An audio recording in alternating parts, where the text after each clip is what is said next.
이번 보고서는 원익 QNC, 원익 머티리얼즈, PH테크, 솔루엠까지 한번 보도록 하겠습니다. 자, 첫 번째 원익 QNC고요. 원익 QNC 같은 경우에 매출액이 1629억 원, 영업이익이 276억 원으로서 각각 성장은 하겠지만은 영업이익이 특히나 컨센서스 대비해서 14% 상회할 예정이라고 합니다. 자, 삼성전자와 SK하이닉스 장비 입고 시점이 좀 다소 지연이 되면서 올해 상반기 예정이 되어 있었던 국내 매출은 다소 감소할 것으로 보고 있고, 해외 쿼츠웨어 매출액과 연결자회사 모멘티브 실적 모멘텀이 부각이 될 것으로 보고 있기 때문에 약간은 호재와 악재가 혼존한다고 보시면 될 것 같고요. 2분기 또 이제 예측을 좀 해놨는데 어쨌든 전년 동기 대비해서도 성장을 하고 전분기 대비해서 성장한다라고 보고 있습니다. 하지만 2분기에도 국내 쿼츠웨어 실적 모멘텀이 둔화는 좀 이어진다고 보고 있고요. 다만 세정사업부와 해외 쿼츠웨어 매출액, 그다음에 모멘티브 실적 성장세의 추세는 지속적으로 나올 것으로 보고 있어서 근데 이제 아무래도 이게 같은 상황이 지속되다 보니까 뭐 실적이 진짜 어닝 서프라이즈가 나오지 않는 이상 그냥 평이하게 간다라고 보시면 될 것 같아요. 주가는. 네, 그래서 그런지 목표 주가와 현재 주가는 괴리율이 굉장합니다. 자, 최근 지연이 되고 있는 국내 고객사양 쿼츠웨어 매출액은 3분기부터 본격화될 예정이고 대만의 증설 효과도 있다고 합니다. 그래서 TSMC 매출 모멘텀도 부각이 될 것이고 꾸준히 성장하고 있는 세정사업부도 실적에 좀 기여를 하고 있다는 것 자체가 하반기로 갈수록 긍정적이다라고 볼 수 있겠고, 쿼츠의 원재료 가격 상승은 동사의 실적에 큰 도움이 되는데요. 그 이유 중에 하나는 이 연결자회사 모멘티브 같은 경우에 쿼츠의 원재료 주력 사업을 진행하고 있기 때문에 이 부분에 대해서 긍정적인 모멘텀을 좀 받을 것이다. 결론은 지금 원익 QNC 같은 경우는 상반기에 다소 주가가 나쁘더라도 매수를 해놓고 있으면 단단한 뭐라 그럴까요? 단단하려고 표현해야되네요. 네, 어쨌든 저희에게 수익을 좀 가져다 줄 수 있는 그런 종목이지 않나 싶고요. 지금 상승 여력이 88%고 뭐 다음 주에 뭐 코스피나 코스닥 같은 경우 지수가 좋지 않다면 사실 뭐 90%까지도 벌어질 수 있을 텐데 모르죠. 이게 보고서가 나오고 나서 4월 4일이니까 지금 며칠 흘렀으니까 48,000 밑으로 더 내려갔다면 주가가, 그러면 이제 상승 여력 같은 경우가 90% 넘어가겠죠? 그럼 저 같은 경우는 개인적으로 한 50% 정도 상승 여력은 있다고 봅니다. 기본적으로. 네, 그래서 매수를 꼭 하시기 바라고요. 그다음 원익 머티리얼즈 같은 경우에는 매출액이 9% 증가해서 975억 원이고 영업이익은 15% 증가해서 156억 원입니다. 계절적으로 비수기임에도 불구하고 지정학적 이슈 때문에 반도체용 희귀가스 원재료 가격이 상승했고 이것을 판가에 반영을 했습니다. 그리고 애프터믹스 등 전통적인 특수가스의 물량도 증가를 자연스럽게 했고요. 환율 효과도 지금 무시하지 못하고 있습니다. 환율 같은 경우에는 지금 1200원 이상에서 계속적으로 움직이고 있기 때문에 이런 부분들이 수출 혹은 뭐 이렇게 원재료 파는 이런 업체들에게는 굉장히 큰 도움이 되죠. 네. 2분기 매출액은 1분기 수준과 유사한 980억 정도. 그래서 일단 사태가 정결되기 전까지는 좀 지속이 될 것이다. 이 정도의 수준의 실적은. 그래서 반도체 공급망도 나중에는 해결이 돼야 되기 때문에 원재료의 가격을 다시 안정을 찾겠지만은 그것은 하반기 이후가 되지 않을까라는 생각이 좀 들고요. 하반기에도 그런 것들이 상반기 안에 전부 다 종결이 된다고 하더라도 900억대의 매출을 유지한다라고 보고서에서 보고 있고, 또 P3 향 매출액과 그다음에 디보란 제품의 매출을 기대하기 때문에 3분기, 4분기에도 이런 사태들이 종결된다고 하더라도 크게 무리가 없기 때문에, 근데 사실 지금 사태가 거의 장기화 수준이고 아마 종결을 한다고 하더라도 5월쯤 종결을 할 것 같아요. 러시아에서 이제 5월 9일이었나요? 그때 한다고 했기 때문에 아무래도 그때까지 시일을 끌 것 같아요. 시일을 끌 것 같고, 그렇게 된다면은 결론은 3분기, 4분기를 가더라도 이 원익 머티리얼즈에 대한 실적은 떨어지지는 않을 것이다 라고 보고 있는 것 같습니다. 자, 그 다음에 P&H 테크고요. 여기 보시면은 이제 장수명이라고 하는 BH, 이게 지난해 스마트워치용 패널에만 적용을 했습니다만 올해부터는 TV용 WOLED 패널로도 적용처에 확대가 되었습니다.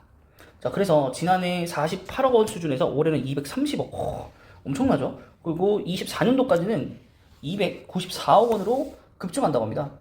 그렇기 때문에 LG 디스플레이의 WOLED 캐파 증설 가능성은 높은 점을 감안하면 당사 추정치를 상회할 것을 보고 있습니다.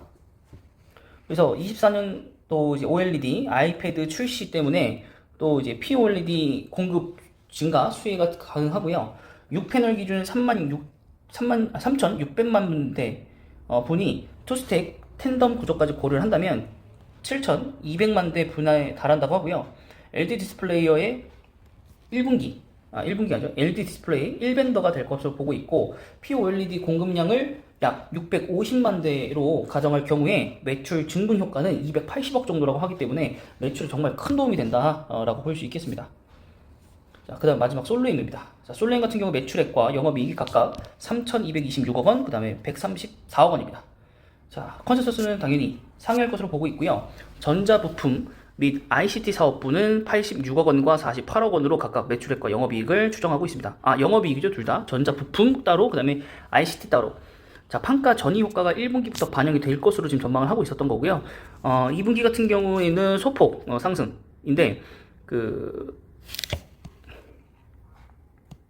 매크로 이슈로 이제 전사 비용 부담이 일부 지속이 되겠지만 전년 대비해서 기저 효과를 고려한다면 실적 개선세가 나타날 것이라고 보고 있습니다. 자, 그리고 원부자재 가격 상승이 있고요. 일부 제품별 수익성 훼손이 불가피하다고 보고 있고, 주요 제품 해외 법인 생산 효율화와 그다음에 수익성 회복을 기다리고 있는 2022년도고, 또한 이제 ESL 원재료 이슈 해소와 그다음에 수출 물류 정상화, ESL 사업 안정화 예상 등 해가지고 다양한 부분에서 좀 해결될 일들이 좀 있어서, 물론 실적은 잘 나왔지만은 판가 이전 인상 이외에는 뭐 별다른 게 없기 때문에 그런 부분들에서 좀 생각을 좀 해봐야 되지 않을까라는 걸 말씀드리고요. 그래서 일단 저는 이 네 개 중에서 제일 끌리는 건 이제 원익 QNC라고 보고, 그다음 PH가 아닌데, 그죠? PNH 테크도 괜찮다고 봅니다. 네. 그래서 일단 차트를 더 보시고 설명을 이어가도록 하겠습니다. QNC 일봉입니다. 보시면 바닥권에서는 어느 정도 올라온 모습을 좀 보이고요. 아직 전고점은 좀 멀어 보이고, 주봉상으로 봤을 때도 이 고점을 넘으려면 삼성전자와 SK 하이닉스의 수주가 이제 지연된 그 수주가 진행이 좀 돼야 될 것 같고, 그래야 이 전고점도 좀 가지 않을까 싶습니다. 그래서 당분간은 시장의 흐름에 따라서 이 하락의 폭이 조금 더 강하게 좀 보입니다. 그래서 월봉상으로도 봤을 때 아직 회복이 완벽하게 좀 이루어지지 않았거든요. 그래서 이 부분이 이렇게 올라갔었으면 참 좋았겠지만, 그 주주분들에게는 이것이 제가 볼 때 이렇게 올라왔다가 다시 한번 이렇게 좀 하락하는 그런 시그널이 되지 않을까. 그래서 우선 이제 단기적으로 기다리는 포인트는 주봉에서 이 23,000원 요 구간인데, 23,500원 정도 구간인데, 월봉상으로 봤을 때 23,500원까지만 기다려봤는데 만약 더 여기서 깨고 내려간다 그러면 18,000원 혹은 조금 보수적으로 19,000원 정도까지 여러분들이 기다려 보심이 좀 좋지 않을까 개인적으로 생각을 합니다. 물론 어딜 들어가더라도 지금 상승 여력이 80% 이상이 벌어진 기업이기 때문에 좀 안전하다가 좀 볼 수 있겠습니다.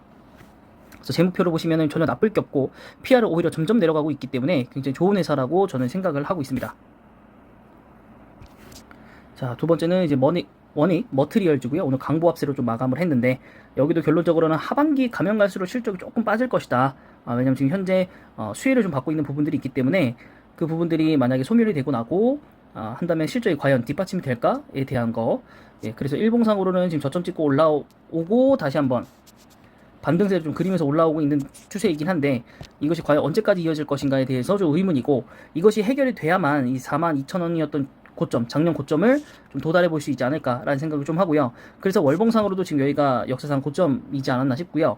그래서 조금 원익 머티리얼즈에 대한 좀 다른 그 사업성에 대해서 나와야지 좀 가능하지 않을까라는 생각이 좀 개인적으로 좀 듭니다. 자, 그 다음은 이제 솔루엠을 한번 보도록 하겠습니다.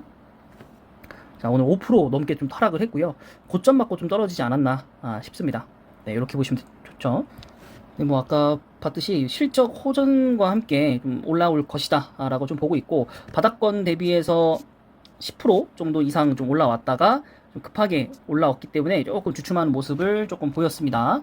네, 재무표를 봤었을 때도 뭐 나빠 보이는 건 딱히 없어 보입니다. 그래서 실적이 계속 나와야 하기 때문에 일단 1분기 실적이 정확하게 나와보고, 이제 그 2분기까지 연동을 했었을 때 어떤 실적을 낼 수 있는가에 따라서 단기적으로 잠깐의 조정을 거치고 다시 재상승하는 그런 그림이 나올 수 있기 때문에, 혹시라도 여러분들이 이 회사에 확신이 계시다 하시는 분들은 조금 매수를 해봐도 괜찮지 않을까 싶고, 어쨌든 신규 상장주였기 때문에 지금 1년이 지난 상황에서 그렇게 큰 급등은 나오지는 않았거든요. 그래서 이게 큰 급등을 한 번 정도는 할 수도 있기 때문에 솔루임에 대해서 여러분 관심을 좀 가져보는 그런 시야를 좀 기르셔야 될 것 같고요. 자, 다음은 이제 PNH 테크입니다. PNH 테크 같은 경우는 여기도 마찬가지로 좋은 모멘텀과 함께 조금 고점에서 하락을 맞고 지금 2차 쪽으로 좀 빠지는 느낌, 여기서 쌍봉이라는 느낌이라고 된다면 지금 여기를 지키지 못하면 정말로 좀 큰 하락이 나올 수도 있다. 이건 차트적인 면입니다. 근데 여기가 워낙 변동성이 이렇게 심했기 때문에 여기는 좀 웬만하면 좀 피하는 게 좋을 것 같습니다. 네, 그래서 우선적으로 여러분들에게 추천드릴 수 있는 건 원인 QNC가 그나마 좀 낫지 않나? 그리고 솔루임이 어쨌든 신규 상장주였었기 때문에 이것도 또한 한 번 정도 급등 정도의 가능성은 좀 남아있다라고 보시는 게 조금 합리적일 것 같습니다. 네, 이번 보고서는 여기까지고요. 영상이 마음에 드셨다면 구독과 좋아요 그리고 댓글까지 부탁드릴게요.